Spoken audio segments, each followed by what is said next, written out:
हमने आपको last class में बताया था कि जो हमारे देश के संविधान की प्रस्तावना है, इसे आपको एक बार पढ़ लेना है। तो हम भारत के लोग शब्द से यहां पर इसकी शुरुआत होती है प्रस्तावना की, और भारत को एक संपूर्ण प्रभुत्व संपन्न समाजवादी पंथ निरपेक्ष और लोकतंत्रात्मक गणराज्य बनाने के लिए बात की गई है। सामाजिक आर्थिक राजनीतिक न्याय की बात करते हैं, विचार अभिव्यक्ति विश्वास धर्म और उपासना की स्वतंत्रता की बात करते हैं, प्रतिष्ठा और अवसर की समानता की बात करते हैं, और साथ ही साथ उन सभी व्यक्तियों में व्यक्ति की गरिमा, राष्ट्र की एकता और अखंडता सुनिश्चित करने वाली बंधुता को बढ़ाने के लिए, और लास्ट में जब आप पढ़ेंगे तो दृढ़ संकल्प होकर अपनी इस संविधान सभा में आज तारीख 26 नवंबर 1949 मिति मार्गशीर्ष शुक्ल संवत विक्रमी को एतद् द्वारा अंगीकृत अधिनियमित और आत्म अर्पित करते हैं। कुछ ऐसा रहा है हमारे देश के संविधान की प्रस्तावना। दोस्तों, यहां पर आपको इस बात को ध्यान में रखना है कि जो हमने अभी तक भारतीय संविधान की प्रस्तावना को पढ़ा है, वहां से हमको कौन कौन से महत्वपूर्ण बातों की जानकारी मिलती है। तो सबसे पहले इसको आप पॉइंट आउट करिए कि कौन कौन सी जानकारी आपको यहां पर इस प्रस्तावना को पढ़ने के बाद दिखलाई पड़ती है। तो वो पहला पॉइंट होता है भारतीय संविधान का सोर्स क्या है।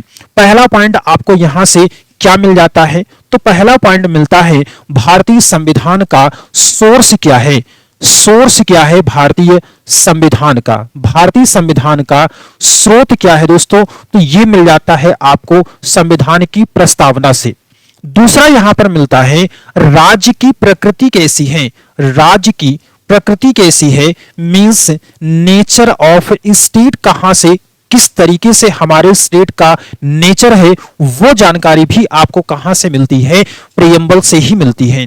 साथियों, तीसरा पॉइंट ऐसा कौन सा है जिसके बारे में आपको जानकारी मिलती है? तो यहां से उद्देश्य की जानकारी मिलती है, ऑब्जेक्टिव क्या है इसकी जानकारी मिलती है, और चौथी जो महत्वपूर्ण जानकारी मिलती है वो संविधान के बनने की तारीख की बात होती है। तो यहां से तिथि की जानकारी प्राप्त हो जाती है। तो ये ऐसे चार महत्वपूर्ण पॉइंट हैं जो कि भारतीय संविधान की प्रस्तावना जब आप पढ़ेंगे तो वहां से आपको इन सभी बिंदुओं के बारे में जानकारी मिल जाती है।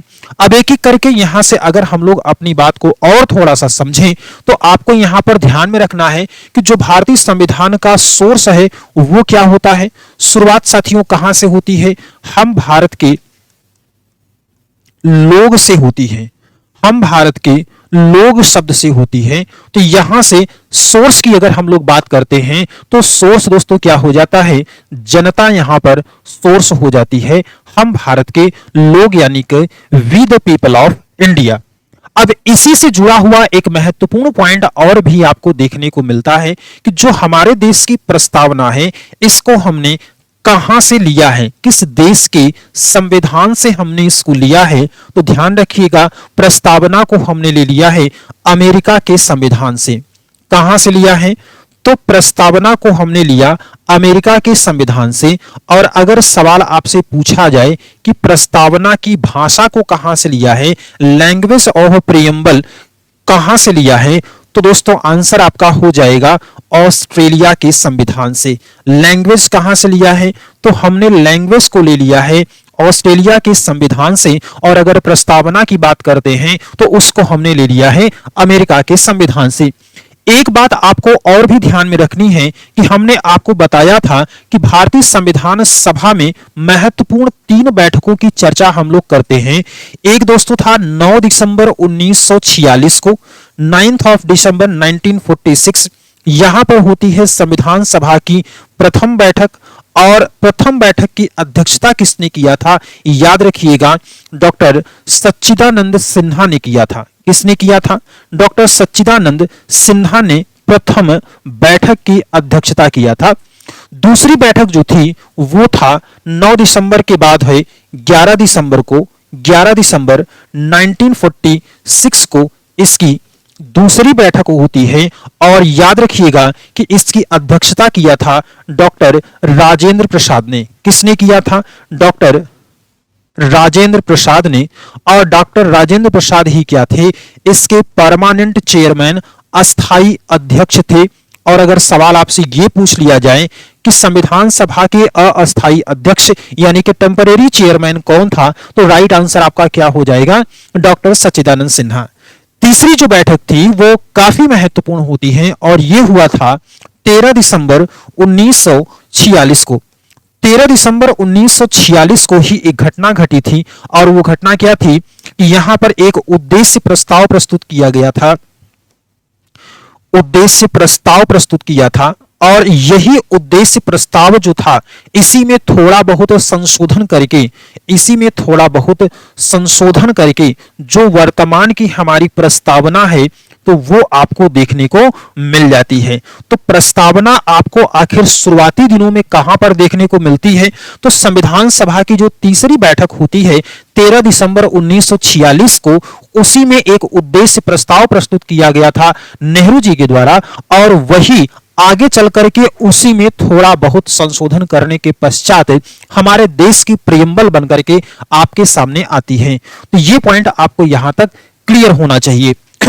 इसके बाद देखेंगे तो यहां पर दिया है राज्य की प्रकृति के बारे में। तो राज्य की प्रकृति का मतलब यहां पर क्या हो जाता है? Nature of state. और हम जो लोग नेचर ऑफ स्टेट की बात कर रहे हैं, ध्यान रखिएगा कि जब भी हम लोग स्टेट की बात करते हैं तो स्टेट का मतलब यहां पर क्या होता है? वही ऑर्गेनाइजेशन जिसके पास 4 महत्वपूर्ण एलिमेंट होने चाहिए। जनसंख्या होना चाहिए, भूभाग होना चाहिए, सरकार होना चाहिए और इसके पास में संप्रभुता होनी चाहिए। जब ये 4 एलिमेंट किसी भी ऑर्गेनाइजेशन के पास होंगे तो उसी को ही हम लोग क्या कहते हैं? राज्य कहते हैं। और आगे चल करके अभी आप राज्य की डेफिनेशन भी पढ़ेंगे, जिसके लिए आपको 2 आर्टिकल महत्वपूर्ण होगा। हम लोग पढ़ेंगे आर्टिकल 12 एंड आर्टिकल 36 पढ़ेंगे, जहां पर आपको प्रॉपर डेफिनेशन ऑफ स्टेट देखने को मिलेगी। राज्य की बेहतरीन परिभाषा आप देख पाएंगे कि आखिर राज्य के अंदर कौन कौन से महत्वपूर्ण तत्व आपको देखने को मिलते हैं। अब इसके बाद में देखेंगे तो राज्य की प्रकृति, हमने जैसे आपको कहा, तो जब आप प्रस्तावना को पढ़ना शुरू करते हैं तो प्रस्तावना में ही आप पढ़ते हैं कि हम भारत के लोग भारत को एक क्या बनाना चाहते हैं? संपूर्ण प्रभुत्व संपन्न स्टेट बनाना चाहते हैं, समाजवादी स्टेट बनाना चाहते हैं, पंथ निरपेक्ष बनाना चाहते हैं, लोकतंत्रात्मक गणराज्य बनाना चाहते हैं। तो ये क्या हो गया? नेचर ऑफ स्टेट हो गया, यानी कि राज्य की प्रकृति कैसी होगी, ये सारी बातें भी आपको प्रस्तावना में देखने को मिल जाती है। बात करें अगर ऑब्जेक्टिव की कि इसका उद्देश्य क्या है, तो उद्देश्य में आप देखते हैं कि सामाजिक, आर्थिक और राजनीतिक न्याय को बनाने की बात करते हैं। साथ ही साथ में विचार, अभिव्यक्ति, विश्वास, धर्म और उपासना की स्वतंत्रता की बात करते हैं। ये भी क्या है? ऑब्जेक्टिव है। समानता की बात करते हैं, इक्वलिटी की बात करते हैं, तो प्रतिष्ठा और अवसर की समानता की बात करते हैं। ये सभी क्या है? ये सभी इसके क्या है? ऑब्जेक्टिव हैं। इसके उद्देश्य आपको देखने को मिल जाते हैं। इसके बाद जब हम लोगों ने बात किया है कि इसके अपनाने की तिथि क्या है, तो इसके अपनाने की तिथि आप जानते हैं 26 नवंबर 1949 आपको यहां पर देखने को मिलता है। तो जो ये आपका 26 नवंबर 1949 देखने को मिलता है, तो आपको ये मालूम होगा कि 26 नवंबर 1949 को ही हमारे देश का संविधान क्या हुआ था? बन करके पूर्णतः तैयार हो गया था। और दूसरी एक तारीख आपको ध्यान में रखनी है, 26 जनवरी 1950, और यही वो तारीख थी जब हमारे देश का संविधान पूर्णतः क्या हो गया था? लागू हो गया था। Completely execute on 26 of January 1950। तो 1950 26 जनवरी को हमारे देश का संविधान पूर्णतः लागू हो गया था। अब यहां तक की जो बातें हम लोगों ने किया था, एक प्रश्न आपके मन में आएगा कि आखिर यहां से सवाल कैसे बनेगा? तो दोस्तों, सवाल आपसे पूछा जा सकता है कि हम भारतीय संविधान की प्रस्तावना से किन बातों को जान पाते हैं। तो पहला तो आप जान गए सोर्स, और सोर्स क्या होता है? पीपल होते हैं, यानी कि जनता होती है। दूसरा हमने आपको बताया कि प्रस्तावना को हमने अमेरिका के संविधान से लिया है और language of preamble taken from Australian constitution.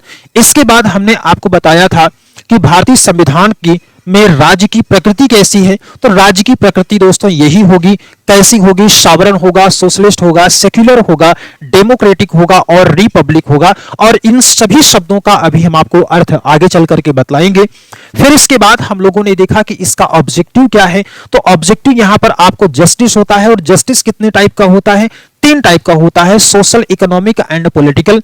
Liberty की बात करते हैं तो थॉट होता है, एक्सप्रेशन होता है, बिलीफ होता है, फेथ होता है एंड वर्शिप होता है। और इसके बाद जब हम लोग इक्वलिटी की बात करते हैं तो equality of status and opportunity and to promote among them all. तो यहां पर आपको ये बात भी ध्यान में रखनी है। फ्रेटर्निटी की बात करते हैं, इसके साथ साथ में आपको डेट मिल जाती है कि किस तारीख को हमारे देश का संविधान जो है वो अपनाया गया था। तो याद रखिएगा 26 नवंबर 1949 को हमारे देश के संविधान को स्वीकार किया गया था। इसके अलावा एक बड़ा महत्वपूर्ण पॉइंट आपको आता है, जैसे कि अभी आपने जब इन सारी बातों को पढ़ा है तो आपको एक आइडिया तो अवश्य लग गया होगा कि ये हमारे देश के संविधान जो है उन सभी का, अगर हम लोग सेंट्रल आइडिया की बात करते हैं तो पूरे संविधान का अगर सार हमको देखना हो तो संविधान का सार आपको कहां पर देखने को मिलता है, संविधान का सार किसको कहा जाता है, तो ध्यान रखिएगा और ये एक पॉइंट के रूप में आप नोट करिएगा। संविधान का सार किसको कहा जाता है, तो संविधान का सार जो होता है वो क्या हो जाता है, ये हो जाता है आपके संविधान की प्रस्तावना हो जाती है। और अगर आपसे ये सवाल पूछ लिया जाए कि प्रस्तावना को कब शामिल किया गया था, मूल संविधान में ही संविधान की प्रस्तावना को शामिल कर लिया गया। अब अगर सवाल ये आपसे पूछा जाए कि संविधान की कुंजी किसको कहा जाता है, संविधान की कुंजी किसको कहा जाता है, तो संविधान की कुंजी भी किसको कहा जाता है, यह भी हो जाता है आपका प्रस्तावना को ही कहा जाता है संविधान की कुंजी। और अगर सवाल ऐसे पूछे जाए कि संविधान निर्माताओं के मन मस्तिष्क के को खोलने वाली चाबी हम किसको कहते हैं, तो वहां पर भी आंसर आपका क्या हो जाएगा, प्रस्तावना हो जाएगा, यानी कि प्रियम्बल वहां पर भी आपका राइट आंसर हो जाएगा। इसके बाद एक बहुत महत्वपूर्ण सवाल आता है संविधान की आत्मा को लेकर के। सवाल अगर आपसे यह पूछा जाए संविधान की आत्मा किसको कहा जाता है, संविधान की आत्मा किसको कहा जाता है, मींस अगर सवाल पूछा जाए कि सोल ऑफ कॉन्स्टिट्यूशन किसको कहा जाता है, तो आंसर आपका क्या हो जाएगा, सोल ऑफ कॉन्स्टिट्यूशन। अगर सवाल आपसे पूछा जाए तो राइट आंसर लगाइएगा प्रियम्बल होता है, यानी कि प्रस्तावना होता है। लेकिन एक चीज यहां पर आपको और भी ध्यान रखने की आवश्यकता होगी कि अगर सवाल बहुत ही फ्रीली पूछा गया है, स्वतंत्र रूप से पूछा गया है कि संविधान की आत्मा किसको कहा जाता है, तब तो आंसर आप लगाइएगा किसको, प्रस्तावना को लगाइएगा। लेकिन अगर सवाल में यह कह दिया जाए, सवाल में अगर आपसे यह कह दिया जाए कि डॉक्टर B.R. अंबेडकर के अनुसार, डॉक्टर B.R. अंबेडकर के अनुसार संविधान की आत्मा, डॉक्टर B.R. अंबेडकर के अनुसार संविधान की आत्मा क्या है, according to doctor B.R. Ambedkar what is the soul of constitution, तो राइट आंसर आपका क्या हो जाएगा, आर्टिकल 32 आपको यहां पर ध्यान में रखना है, अनुच्छेद 32। अब ये अनुच्छेद 32 जो है ये क्या कहता है, ये कहता है संवैधानिक उपचारों का अधिकार, संवैधानिक उपचारों का अधिकार, या इसी को कहा जाता है कॉन्स्टिट्यूशनल रेमेडीज की बात करते हैं अंडर आर्टिकल 32। अब दूसरा एक प्रश्न आपको पूछा जा सकता है, जैसे जब संविधान सभा में डॉक्टर B.R. अंबेडकर से पूछा गया कि आपके अनुसार पूरे संविधान का सबसे महत्वपूर्ण अनुच्छेद कौन सा होगा, तो डॉक्टर B.R. अंबेडकर ने कहा कि संविधान का सबसे महत्वपूर्ण अनुच्छेद जो है वो होता है अनुच्छेद 32। अनुच्छेद 32 में होता है संवैधानिक उपचारों का अधिकार, और इसमें क्या होता है, इसमें होता है कि अगर फंडामेंटल राइट का वायलेशन होता है, फंडामेंटल राइट का वायलेशन अगर होता है तो इसके लिए न्यायालय के जरिए, ध्यान से समझिएगा, न्यायालय के जरिए क्या होता है, 5 प्रकार की रीट जारी करवाई जा सकती है। कितने प्रकार की, तो 5 प्रकार की रीट जारी करवाई जा सकती है। और ये रीट जारी करने का अधिकार जो होगा ये हाई कोर्ट और सुप्रीम कोर्ट, ये दोनों को होगा। अगर हाई कोर्ट यहां पर है तो आर्टिकल 226 लगाइएगा, और अगर सुप्रीम कोर्ट है तो आर्टिकल 32 लगाएंगे। तो ये बात आपको यहां पर ध्यान में रखनी है, कब आपको आर्टिकल 32 लगाना है और कब आर्टिकल आपको 226 लगाना है। रिट जारी करने का जो अधिकार होगा वो सुप्रीम कोर्ट और हाई कोर्ट दोनों को होता है। कब ये जारी किया जाता है, तो जब फंडामेंटल राइट का वायलेशन होता है तो उसको रेमेडीज के लिए क्या होता है कि 5 प्रकार की रिटों को जारी करवाया जाता है। तो ये रही बात संविधान की आत्मा को लेकर के। एन पालकी वाला एक नाम है और एन पालकी वाला ने क्या कहा था, पालकी वाला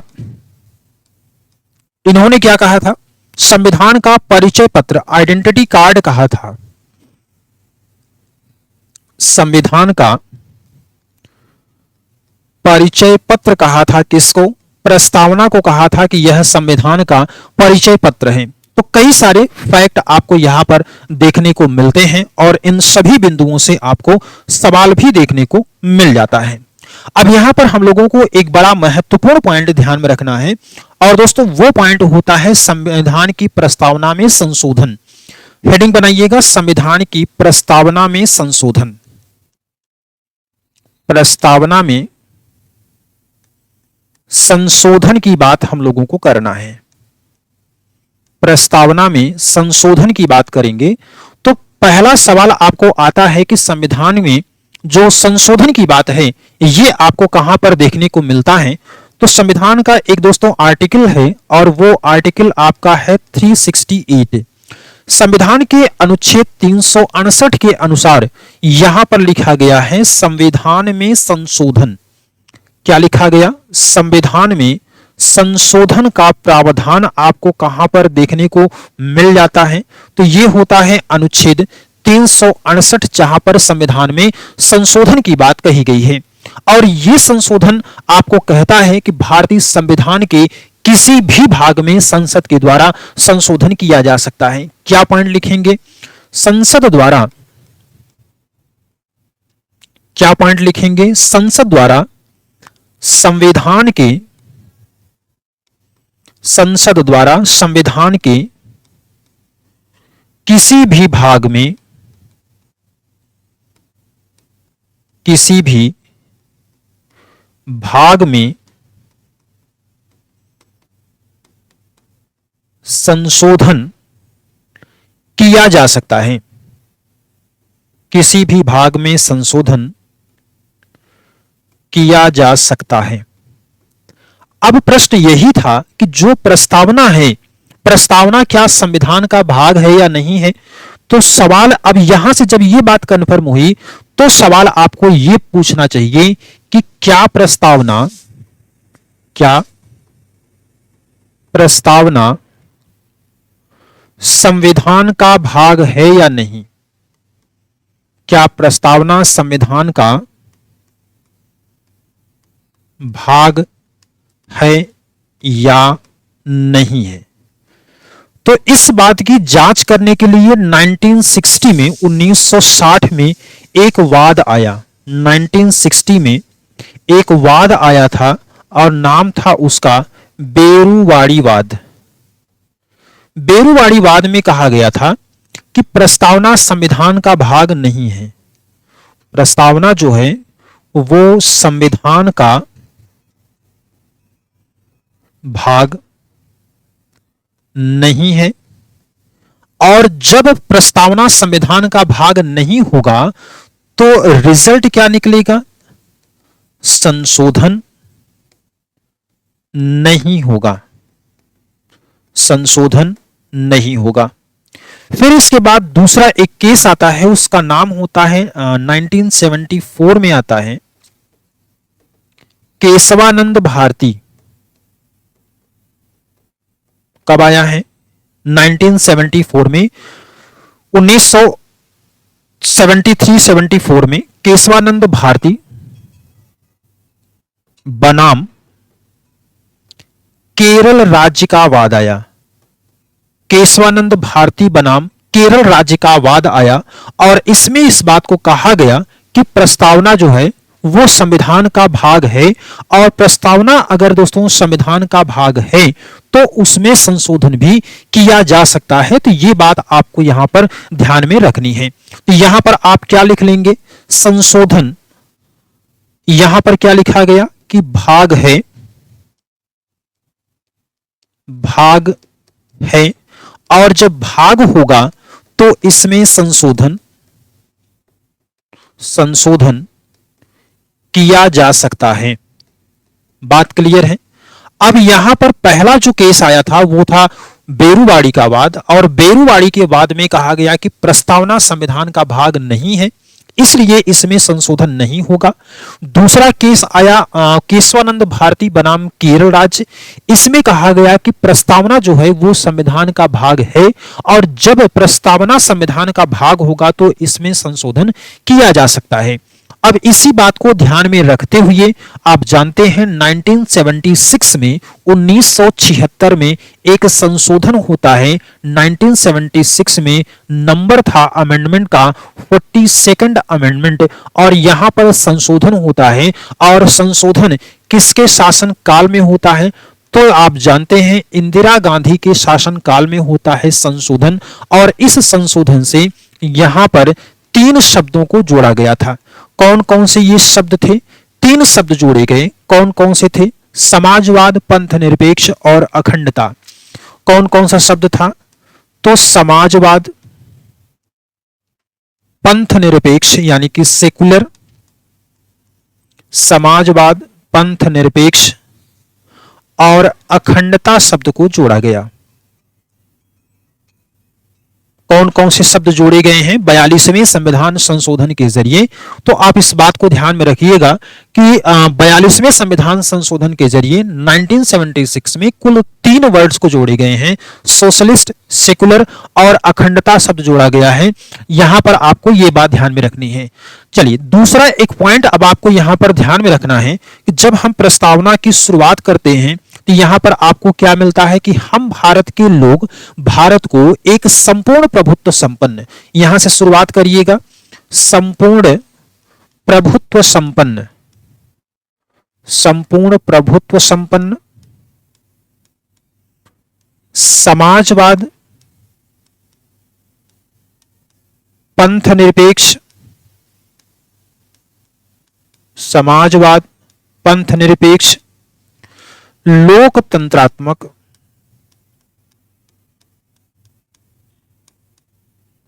गणराज्य, लोकतंत्रात्मक गणराज्य। अब ये आपने पढ़ा हुआ था कि ये नेचर भी है हमारे संविधान का, हमारे राज्य का। और साथ ही साथ आपको यहां पर ध्यान में रखना है, मैं आपको वो चीजें बता रहा हूं कि जो आपको हूबहू सवालों के रूप में देखने को मिलता है।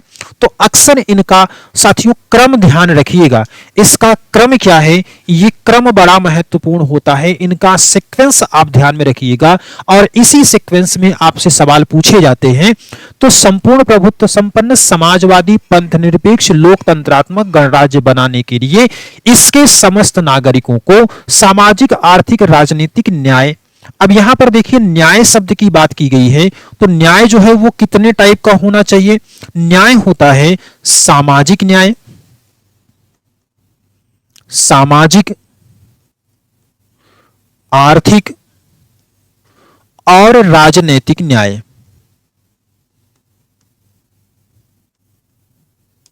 अब इसके बाद सामाजिक, आर्थिक, राजनीतिक न्याय, फिर क्या होता है, विचार, अभिव्यक्ति, विचार, अभिव्यक्ति, विश्वास, धर्म और उपासना। ये क्या होता है, सामाजिक, आर्थिक, राजनीतिक न्याय, फिर विचार, अभिव्यक्ति, विश्वास, धर्म और उपासना की स्वतंत्रता। और ये सभी बातें आप यहां पर अगर देखेंगे तो प्रस्तावना में जो हम लोगों ने स्टार्टिंग में पढ़ा हुआ है, ये सारी बातें आपको यहां पर देखने को मिल जाती हैं। सामाजिक, आर्थिक और राजनीतिक न्याय, विचार, अभिव्यक्ति, विश्वास, धर्म और उपासना की स्वतंत्रता, प्रतिष्ठा और अवसर की समानता। तो समानता कौन कौन से मिलती है, प्रतिष्ठा और अवसर की समानता भी आपको देखने को मिल जाती है। किसकी किसकी? तो यहां पर ध्यान रखिएगा, समानता किसकी मिलती है?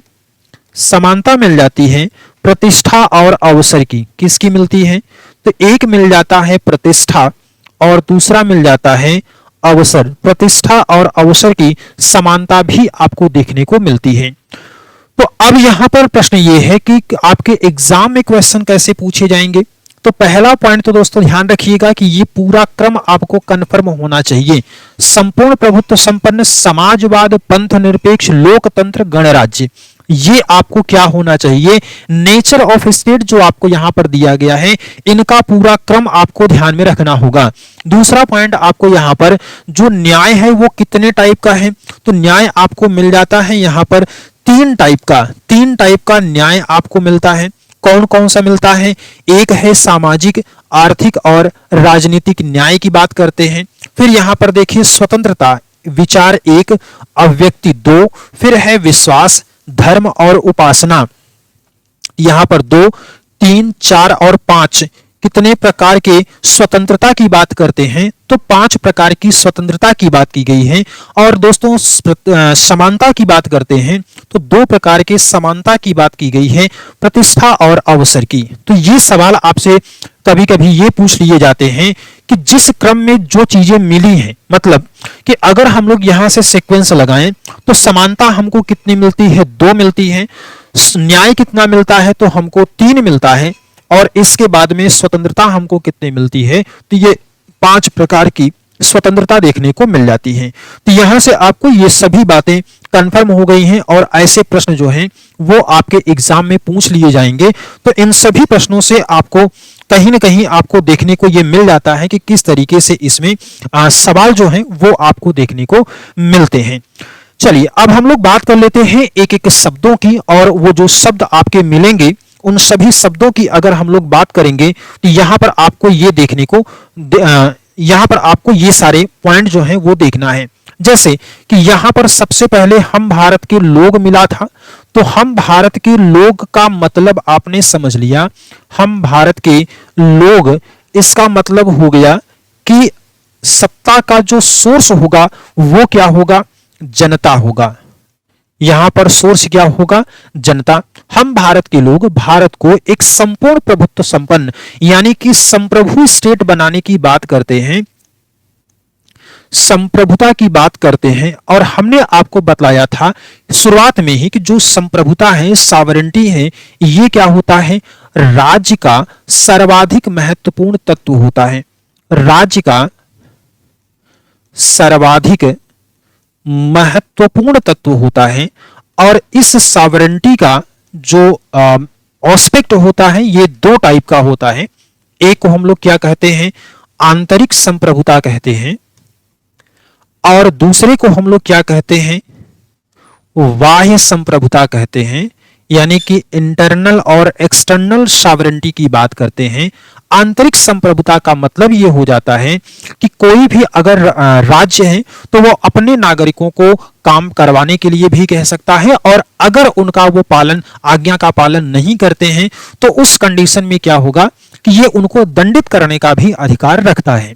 जब हम लोग एक्सटर्नल सॉवरेंटी की बात करते हैं यानी कि बाह्य संप्रभुता की बात करते हैं तो इसका सीधा सा मतलब हो जाता है कि कोई भी बाह्य सत्ता हमारे आंतरिक मामलों में किसी प्रकार का कोई हस्तक्षेप नहीं करने पाएगा। इसका मतलब आपको यहां पर यह हो जाता है। अब जैसे यहां पर एक पॉइंट आपको ध्यान में रखना है कि 1949 में 1949 में भारत जो है वो राष्ट्रमंडल देशों की सदस्यता को भी ग्रहण किया था। तो इसका मतलब ये बिल्कुल नहीं होगा कि यहां पर सॉवरेन नहीं है। तो हमारा जो राज्य है वो किस तरीके से होगा? तो संप्रभु राष्ट्र के रूप में, संप्रभु राज्य के रूप में इसको एक्सेप्ट किया जाता है। और इस बात को आपने नेचर ऑफ स्टेट में भी इसको अच्छे तरीके से समझ लिया है। तो हम भारत के लोग भारत को एक संपूर्ण प्रभुत्व संपन्न। अब यहां पर दूसरे नंबर पर आता है समाजवाद। समाजवाद का मतलब आप जानते हैं कि यहां पर उत्पादन और वितरण, जो प्रोडक्शन है और डिस्ट्रीब्यूशन है, तो समाजवाद का सीधा सा मतलब क्या हो जाता है? समाजवाद का सीधा सा मतलब होता है उत्पादन और वितरण पर सभी का सभी का इस पे क्या होना चाहिए, अधिकार होना चाहिए समाजवाद में। और इसको आप जानते हैं कि इसको जोड़ा गया था 42वें संशोधन के जरिए। कब जोड़ा गया है, तो ध्यान रखना है ये आपको, 1976 में इसको जोड़ा गया। 1976 में समाजवाद शब्द को यहां पर जोड़ा गया। अब बात करते हैं, अगर हम लोग पंथ निरपेक्ष की यानी कि सेक्युलर की बात करते हैं, पंथ निरपेक्ष की अगर बात करते हैं, तो पंथ निरपेक्ष यानी कि सेक्युलर की जब बात कर रहे हैं, तो इसमें जो महत्वपूर्ण पॉइंट आता है, इसमें भी आपको ध्यान में रखना है कि इसको भी 42nd अमेंडमेंट के जरिए इसको भी हमारे संविधान में ऐड ऑन किया गया था, और ये हुआ था 1976 में। अब दूसरा एक प्रश्न आपको मिलता है कि जो हमारे देश के संविधान की प्रस्तावना है, और प्रस्तावना में जो लिखा गया शब्द है सेकुलर यानी कि पंथ निरपेक्ष शब्द को लिखा गया है, उसका आपको रिफ्लेक्शन कहां पर देखने को मिलता है, तो ध्यान रखिएगा आर्टिकल 25 टू 28, आर्टिकल 25 से लेकर के 28 तक जो है, यहां पर आपको धार्मिक स्वतंत्रता का प्रावधान देखने को मिला हुआ है। किसकी बात यहां पर की गई है, धार्मिक स्वतंत्रता के विचार का यहां पर प्रावधान किया गया है। किसकी बात है यहां पर, तो धार्मिक स्वतंत्रता का प्रावधान आपको कहां पर देखने को मिल जाता है, तो अनुच्छेद 25 से लेकर के 28 के बीच में आपको देखने को मिलता है। दूसरा एक प्रश्न आता है कि जब हम लोगों ने पंथ निरपेक्ष यानी कि सेकुलर शब्द का इस्तेमाल किया है, तो इसका मतलब क्या होता है, इसका अर्थ क्या होता है, तो अर्थ इसका हो जाता है कि हमारे देश के लिए माने कि राज्य भारत के लिए क्या होगा, सभी धर्म समान होंगे। यहां पर क्या हो जाएगा, सभी धर्म समान होंगे। हर एक धर्म के लिए हम क्या करेंगे, समान रूप से उनको तवज्जो देंगे। किसी भी धर्म को हम न ज्यादा बढ़ाएंगे न ज्यादा हम कम करेंगे। तो ये बात आपको कहां पर देखने को मिल जाती है, तो सेकुलर शब्द का इस्तेमाल करने की वजह से आपको ये प्रस्तावना में देखने को मिलता है। अब इसके बाद जो अगला शब्द होता है दोस्तों, वो होता है आपका लोकतंत्र। और लोकतंत्र यानी कि डेमोक्रेसी शब्द का इस्तेमाल है। लोकतंत्र जो है वो हमारे संविधान का अगर एक तरीके से देखा जाए तो वो क्या होता है, बेसिक स्ट्रक्चर होता है डेमोक्रेसी। और डेमोक्रेसी का मतलब यहां पर होता है, एक अब्राहम लिंकन की बड़ी अच्छी परिभाषा है कि जनता के लिए, जनता के द्वारा और जनता का शासन जो होता है वही क्या होता है, डेमोक्रेसी होता है, यानी कि लोकतंत्र होता है। तो यहां पर आपको लोकतंत्र में सर्वोच्च शक्ति जो है वो देश के लोगों के पास होती है। लोकतंत्र में सर्वोच्च सत्ता किसके पास होती है, ये सवाल आपसे पूछा जा सकता है। तो सुप्रीम पावर जो होती है वो किसके पास होती है, तो ये जनता के पास होती है। किसके पास, जनता के पास होती है डेमोक्रेसी में। और हमारे यहाँ किस बात को अपनाया गया है, डेमोक्रेसी यानी कि लोकतंत्र को अपनाया गया है। लोकतंत्र का मतलब होता है जनता का शासन। जैसे कि अगर आप देखेंगे तो हमारे यहाँ अगर एक तरीके से देखा जाए तो शासन कौन कर रही होती है, जनता कर रही होती है, क्योंकि जनता के प्रतिनिधि ही वहां तक पहुंच करके लास्ट में गवर्न करते हैं, लास्ट में शासन करते हैं। ये बात आपको हो गई। अब इसके बाद देखेंगे अगला जो शब्द है वो है आपका गणतंत्र। गणतंत्र की अगर बात करते हैं यानी कि हम लोगों को बात करना है रिपब्लिक की, तो गणतंत्र या रिपब्लिक शब्द का जो इस्तेमाल किया गया है प्रस्तावना में, इसका मतलब क्या होता है, तो गणतंत्र को एक प्रश्न आता है कि इस गणतंत्र को हमने किस देश के संविधान से लिया है, तो आंसर आप लगाइएगा कि इसको हमने फ्रांस से स्वीकार किया है। कहां के संविधान से इसको हमने एक्सेप्ट किया है, तो ये हमने ले लिया है फ्रांस के संविधान से स्वीकार किया है। और गणतंत्र का मतलब क्या होता है, गण का मतलब क्या हो गया यहां पर जनता, और दोस्तों तंत्र का मतलब क्या होता है, शासन होता है। अब यहां पर आपको एक चीज डिफरेंस करनी है, और डिफरेंस इस बात को देखना है कि जब गणतंत्र का मतलब हम लोगों को समझना होता है तो यहां पर राज्य का सर्वोच्च अधिकारी, राज्य का सर्वोच्च अधिकारी क्या होगा, राज्य का सर्वोच्च अधिकारी निर्वाचित होना चाहिए। कंडीशन क्या होगी कि यह निर्वाचित होना चाहिए,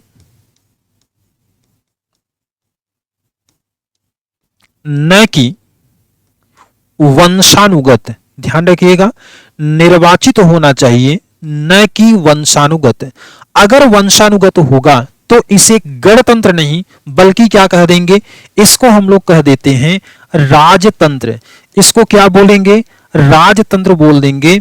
और अगर ये वंशानुगत होगा तो राजतंत्र होगा, और अगर ये निर्वाचित होगा तो उसको क्या कहा जाएगा, निर्वाचित होने पर इसी को हम लोग क्या कहेंगे, गणतंत्र कहेंगे।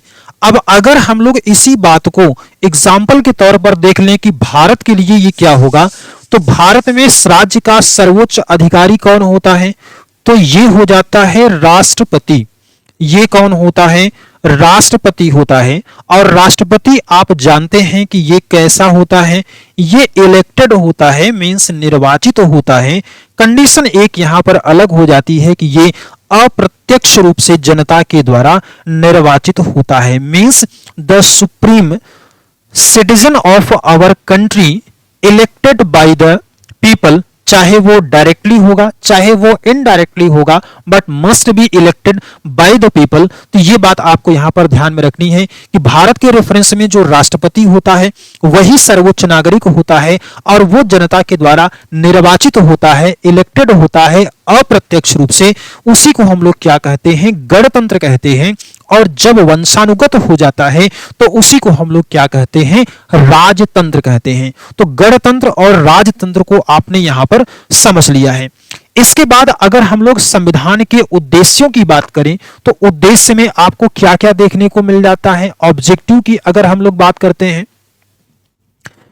संविधान का उद्देश्य क्या है प्रस्तावना के अनुसार, तो इसमें आपने देखा था सबसे पहले हम लोगों ने किसकी बात किया था, सामाजिक आर्थिक राजनीतिक न्याय की बात किया था, यानी कि जस्टिस की बात किए थे। तो जस्टिस में अगर आप देखेंगे तो इसका जो न्याय का विचार है इसको हमने लिया था रूसी क्रांति से। सबसे पहले हम लोग न्याय यानी कि जस्टिस की बात अगर कर रहे हैं तो इसको हमने कहां से ले लिया था, इसको हमने ग्रहण किया है रूसी क्रांति से। सवाल आपसे पूछा जा सकता है कि संविधान की प्रस्तावना में प्रयुक्त किया गया न्याय कहां से प्रभावित है, तो रूसी क्रांति से। रूसी क्रांति का इस पर प्रभाव होता है।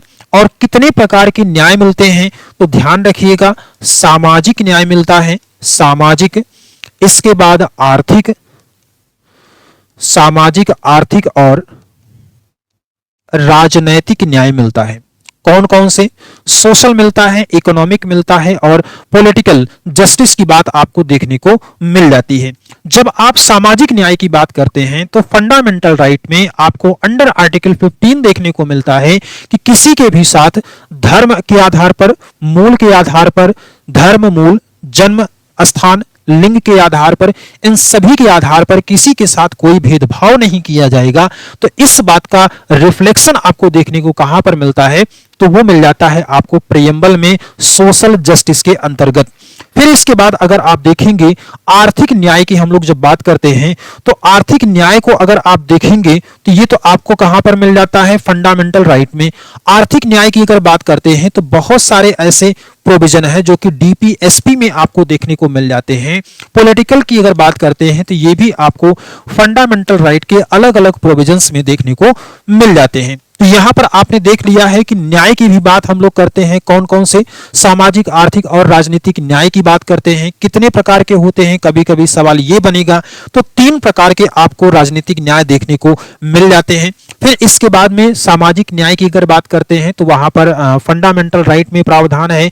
राजनीतिक न्याय की बात करेंगे तो वो भी फंडामेंटल राइट में। आर्थिक न्याय की बात करेंगे तो वहां पर भी आपको देखने को मिल जाता है। डीपीएसपी में बहुत सारे ऐसे प्रावधान हैं जहां पर आपको इकोनॉमिकल जस्टिस की बात देखने को मिल जाती है। अब इसके बाद में अगर हम लोग फ्रीडम की बात करते हैं, स्वतंत्रता कौन कौन से मिलती है, तो आपने देखा है कि विचार, अभिव्यक्ति, विश्वास, धर्म, उपासना, इन सभी की स्वतंत्रता आपको देखने को मिलती है। तो दोस्तों स्वतंत्रता की अगर बात कर लेते हैं, स्वतंत्रता आपको कहां से मिलती है? स्वतंत्रता की जो बात की गई है ये आपको मिल जाती है कहां से? तो स्वतंत्रता की बात हम लोग करते हैं कहां से? तो ये होता है आपका फ्रांसीसी क्रांति से। कहां की क्रांति का इस पर प्रभाव पड़ा है? तो फ्रांसीसी क्रांति का प्रभाव पड़ा है किस पर? स्वतंत्रता पर पड़ा है। और आप यहां पर देख सकते हैं स्वतंत्रता की बात हम लोगों को जब आप फंडामेंटल राइट पढ़िएगा तो फंडामेंटल राइट में आपको आर्टिकल 14 टू 18 के बीच में इस बात को देखने को मिल जाएगा बहुत क्लियर और बहुत डिटेल्स में कि कौन कौन से स्वतंत्रता की बात आपको यहां पर देखनी पड़ेगी। अब यहां पर देखेंगे तो जो स्वतंत्रता की बात है कौन कौन सी है, जैसे हम लोग कहते हैं विचार, अभिव्यक्ति, विश्वास, धर्म, उपासना, ये सारी स्वतंत्रताएं आपको देखने को मिलती हैं। तो आपको यहां पर ध्यान में रखना है स्वतंत्रता की बात अगर हम लोग करते हैं तो ये आपको थोड़ा सा इसमें मिस्टेक हो गया था। स्वतंत्रता की बात जब हम लोग करते हैं तो आपको देखना होगा आर्टिकल 19 में आप देखेंगे, चूंकि 14 से लेकर के 18 के बीच में आपको समानता का अधिकार देखने को मिलता है। अब आर्टिकल 19 में जब हम लोग बात करते हैं तो आपने देखा है बहुत क्लियर, इसको हम लोग वैयक्तिक स्वतंत्रता कहते हैं, पर्सनल स्वतंत्रता कहा जाता है। और इसमें अगर आप देखेंगे तो विचार, अभिव्यक्ति, विश्वास, धर्म, उपासना, ये सारी जो स्वतंत्रताएं हैं ये आपको यहां पर देखने को मिल जाता है। खास करके यहां पर कुल 5 प्रकार की स्वतंत्रताएं जो हैं वो देखने को मिलती हैं। फिर इसके बाद देखेंगे तो समानता की बात करते हैं तो प्रतिष्ठा की और अवसर की। समानता की बात अगर हम लोग करते हैं तो दोस्तों समानता जो होता है वो किसकी होती है? एक होता है आपका प्रतिष्ठा और दूसरा क्या होता है? अवसर की समानता। समानता कितने की प्रकार की होती है? प्रतिष्ठा और अवसर की समानता आपको यहां पर देखने को मिलती है, 2 प्रकार की। और इसका जो जिक्र होता है वो आपको मिल जाता है आर्टिकल 14 टू 18 के बीच में। फंडामेंटल राइट में आपको ये सारी बातें देखने को मिलती हैं। फिर इसके बाद में अगर हम लोग बात करते हैं समानता की ही अगर बात करें तो समानता में ही आपको मिलता है सार्वभौमिक वयस्क मताधिकार। मतलब कि देश की जनता जो है, चाहे वो जितने भी लोग यहाँ पर सिटीजन होते हैं, हर एक सिटीजन को इस बात का राइट होता है कि वो जाकर के वोट कर सकते हैं। तो सार्वभौमिक वयस्क मताधिकार का जो प्रावधान किया गया है वो भी एक तरीके से आपको कहां पर दिखलाई पड़ता है? समानता में ही इस बात को आप देख सकते हैं, समझ सकते हैं। जैसे आर्टिकल 326 और 325 में आपको ये बातें देखने को मिल जाएंगी। अब इसके बाद में अगर आप देखेंगे तो इन सभी बातों का जो प्रोविजन है वो अलग अलग संविधान के पार्ट्स में आपको दिखलाई पड़ता है, अलग अलग आर्टिकल्स में आप इन सभी बातों को देख सकते हैं। फिर इसके बाद में देखेंगे तो बंधुत्व शब्द की बात की गई है, इसके अलावा अखंडता शब्द की बात की गई है। और एक चीज आप ध्यान रखिएगा कि हमारे देश में कुछ भी अगर आप करने चल रहे हैं तो देश की एकता और अखंडता आपको ध्यान में रखना है। देश की यूनिटी और इंटीग्रिटी पर अगर कोई फर्क नहीं पड़ता है तो वो आप करने के लिए स्वतंत्र हैं। लेकिन जब यहां पर बात आ जाती है हमारे देश की एकता और अखंडता को प्रभावित करने की, तब आप उस कंडीशन में आपको दी गई जितनी भी स्वतंत्रताएं हैं वो सभी क्या हो जाती हैं? समाप्त हो जाती हैं। तो ये कई सारे महत्वपूर्ण पॉइंट आपको यहां पर ध्यान में रखने हैं और ये सभी पॉइंट आपको आपकी परीक्षाओं में अलग अलग सवालों के रूप में भी देखने को मिल जाएंगे। चलिए, हम लोगों ने आज की अपनी इस क्लास में पूरा डिटेल्स में समझ लिया संविधान की प्रस्तावना के बारे में।